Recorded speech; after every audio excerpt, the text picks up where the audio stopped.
Them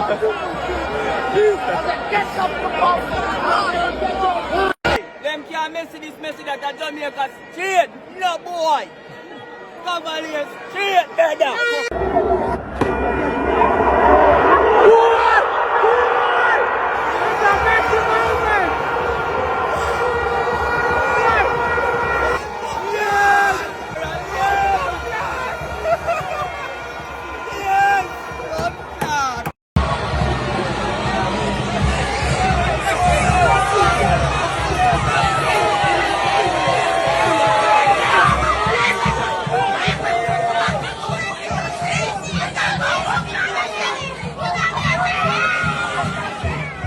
On the spot, news media, we got the latest news. We don't care about the views, we just representing right.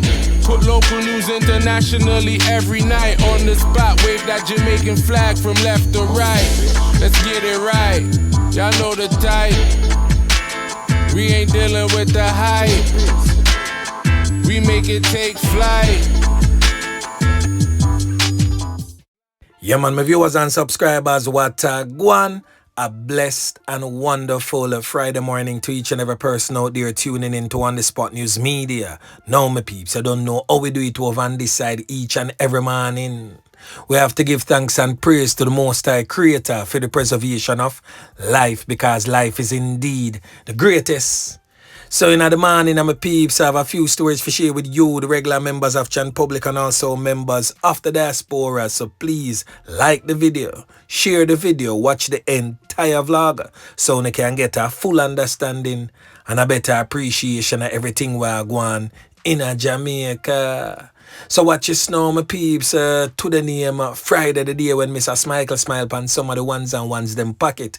So whilst you're out there in these streets, traveling from Moran Point to the Grill Point, safe travel, pan the gravel, and continuously look out on the corner, yai Kazwa, the old dirty corner boy them, always out there, and lurks, yeah man.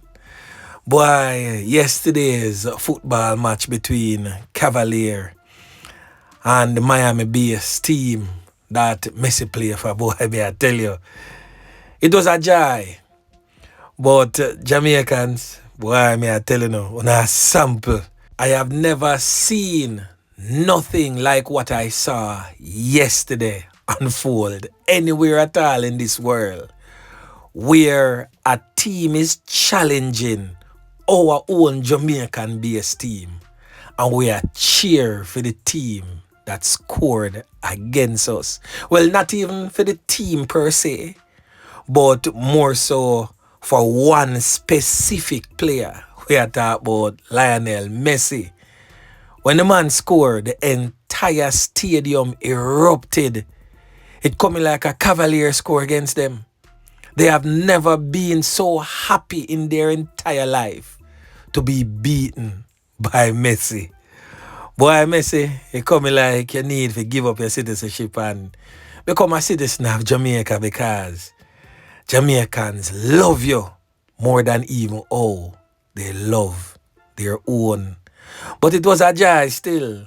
Blessings. But anyway, I could get into some serious business. I know. Now, we're going to kick it off with some international stories where a woman who is said to be a St. Vincent national lost her life to the hands of her Jamaican boyfriend. It is said that she was knifed up to a point where she lost her life at a Brampton apartment in Canada on Tuesday morning, that's March 11 of 2025. The female in question is presently on your screen, and she has since been identified as Naisha Sam, said to be 42 years old and a mother of 2. And she is originally from Argyle in the St. Vincent and the Grenadines. It is said that she migrated to Canada to live somewhere about 10 years ago.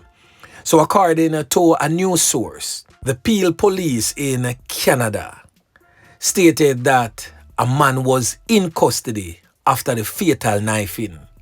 He was detained after police responded to a call near Kennedy Road and Chame Court just after 8:40 a.m. on Tuesday.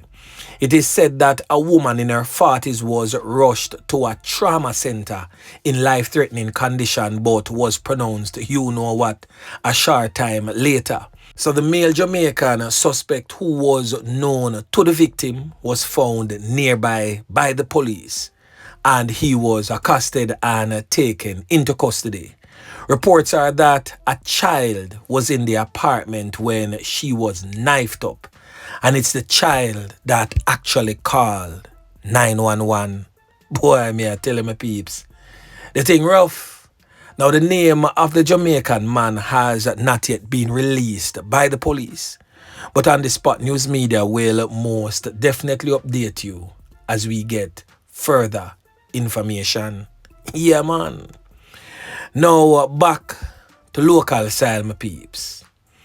Now over there in the troubled war-torn, crime-riddled Kingston Eastern Police Division, investigators assigned to the Firearms and Narcotics Investigation Division arrested 2 British nationals following their attempt to smuggle the illicit white drug through the Norman Manley International Airport in Kingston on Wednesday. This was the first illicit white drug seizure at the airport since the start of the year. So reports reaching on the Spot News Media would suggest that sometime around 4:25 p.m., personnel from the Firearms and Narcotics Investigation Division were conducting security checks for passengers boarding a British Airways flight destined for London, England. During the routine interviews, a British man's actions aroused the suspicions of the police. It is said that his luggage was searched, which led to the discovery of 7 keys, which is equivalent to 15 pounds of the illicit white drug concealed in the lining of the suitcase he had, according to the police. The police reports also suggest that during the same screening process, a British woman's actions also aroused the suspicion of the lawmen, and a thorough search of her luggage revealed approximately 7.2 kilograms of the said illicit white drugs, which is equivalent to around 16 pounds in the lining of her suitcase. So the combined street value of the illicit white drug is approximately 454,400 pounds, which is equivalent to somewhere about 92 million Jamaican dollars. Both individuals were taken into police custody and are being processed presently. Their identities are being withheld pending further investigation. Yeah man. So another decent spot of work again by the squaddy them. So watch this now my peeps for the main story. Over there in the Kingston Eastern Police Division in the troubled war-torn community of Rockfort. The section of Rockfort known as Base 1. Yeah man. We have seen an uptick in flare-ups in that particular policing area in recent times. So watch this. We have 2 criminal elements in a Rockfort right now. Base 1, man them. We get trouble. And you see from them start target people who no business in a them war, because since John Dixon lose Fame 3 Pines, there has been a split in Base 1 and who want to run the place and who not take no talk because them done dead already, and all these things start going. Internal warfare are going in the thing over power, who should be the next reputed leader of Base 1. Whilst we not really too business when time badman and badman are train bullets and badman slap with badman, all we do we just report it, and if it's a man where on the Spot News Media talk to or talk both already, we just drop the anthem and just know say I hit that. But when them start target people who no business in a them war because a man live at a certain section, it's time for them to go, because it not gonna stop right there. So because once you take a man life or can up a man who no business in a your war, normally in the garrison the man they have family too, and probably him have a one bad man family, and then the family there from the innocent youth there I go probably attack somebody who innocent because them related to the man who attacked the man who is innocent. When you get what me I try to say? So once them thing they start at my peeps, boy have to go start get spread out like a sheet, no longer among the land of the living. Shut eye country land settings should most definitely be the order of the day.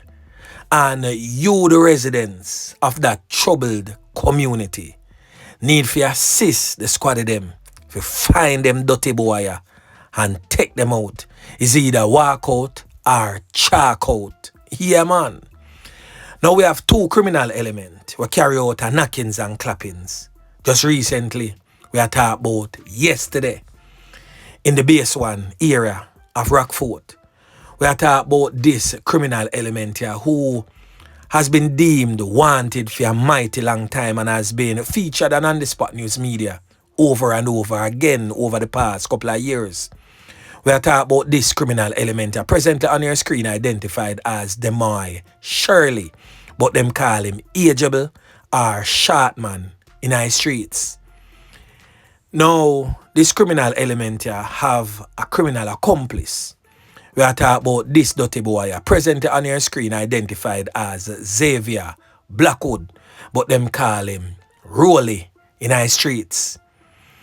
Now the two of them drive in a silver vehicle yesterday and go calling up a little brother with no business in a nothing where I go on. I'm not going to call him name still, but everybody out there definitely know who me attack. So yesterday, Ageable and Rollie roll up in a the silver car right at the four-way corner there so at the Johnstown Church, right there so it go on. Sometime around 5 p.m. yesterday evening, them see the youth, jump out upon the youth, bake on them start fire. How the youth get to escape with him life? Because Ageable trip over something and him gun drop. So by the time him fi pick up back the strap, the youth take away him bat and some people assist him and him make it a KPH and him survive that brutal attempt on his life. So Ageable and Rollie is most definitely wanted for that particular fatal knockings and clappings. Now, as I stated earlier in my peeps, all of this is because since John, definitely, we are talking about John Dixon, lose him 3 points to other criminal elements. We all know that story, how that story they go. On October 21st, 2024, there has been a split in a base one and Ageable decides say, him dead long enough and him not take no talk from the new Dan. Him want to be the reputed gang leader for base one. So as I stated earlier, man and man start team up together and against each other, and everybody have them own breakaway faction for base one. We are talking about man like Jabooks have female section of base one right now. And Ageable now work with that. So right now, I tell the people in the street say, out of base one right now, I go get really, really hot and heated. But really and truly, Ageable need to go and him little fallabaka, him little nakis and clappis, known as Rollie. Yeah, man. So just work with the squad of them. Make the squad of them get the much needed information because right now, him can't go back round a Jarrett lane, because them man they run him from round there. So I saw him come back now in the place and I keep up him bag of arms house. And guess who I go feel it the most? Who know the people them in that immediate surrounding? Who know I go feel it the most? So I would advise you for your own safety and security and preservation of life, do the right thing and push him out before him push uno out, or should I say push uno 6 feet under. Yeah, man. So anyway, my peeps, remember to like, share, subscribe to the channel. Stay tuned to On The Spot News Media as I continue to bring you fresh news and updates in subsequent newscast. On The Spot News Media. Yeah, man.